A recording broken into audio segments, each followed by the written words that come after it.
Kali ni kau takkan menang tanpa aku. Merugi orang. Cepat sikit. Masuk. Mari dah.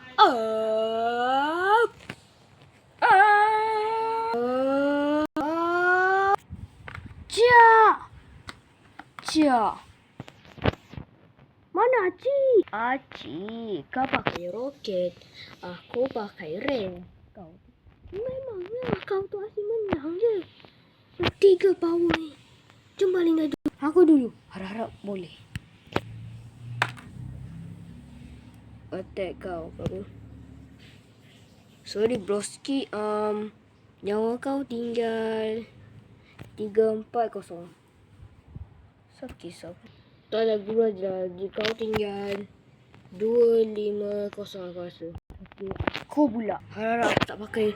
Tak dapat baca sebab baca tu memang. Attack. Kau tinggal 200. Diam. Aku pula. Okay, kita kena tunggu sampai bila-bila. Okay, betul lah. 2 hours later. No! Aku kalah. Awal ni kita letak. Nah. Sekarang aku pakai Mecha Ball. Mechanize. Mecha Laser.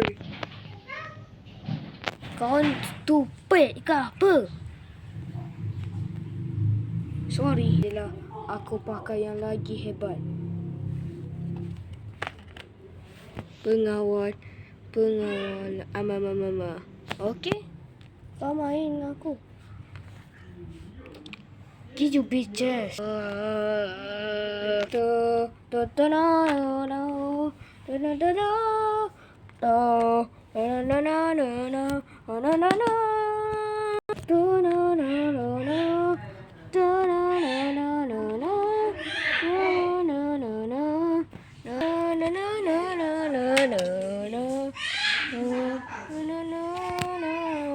Three days later. Okay. Jom kira siapa lagi banyak tak menang. Aduh, kau dulu. Okay. 1, 2, 3, 4, 5. Okay. Kau pula ranking. Okay.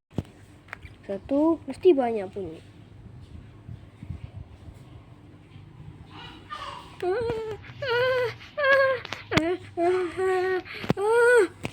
Fuck you. Sabar. Makan dulu ni. Kenapa kalau nak makan apa? Oreo. Kehadiah ni adalah Kumura. Aku suka benda.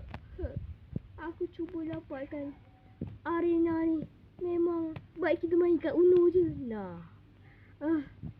Kalau Mechanize dah keluar, aku ni ini kad lama je. Tak ada kad baru macam aku beli. Semua tu dah rosak. Aku kena beli baru. Apa kata kita beli kat 7-Eleven? Betul juga. Aku lupa nak beritahu korang. 7-Eleven dan Mega Motorcard dah sama dengan Ultra Zoga. Tada.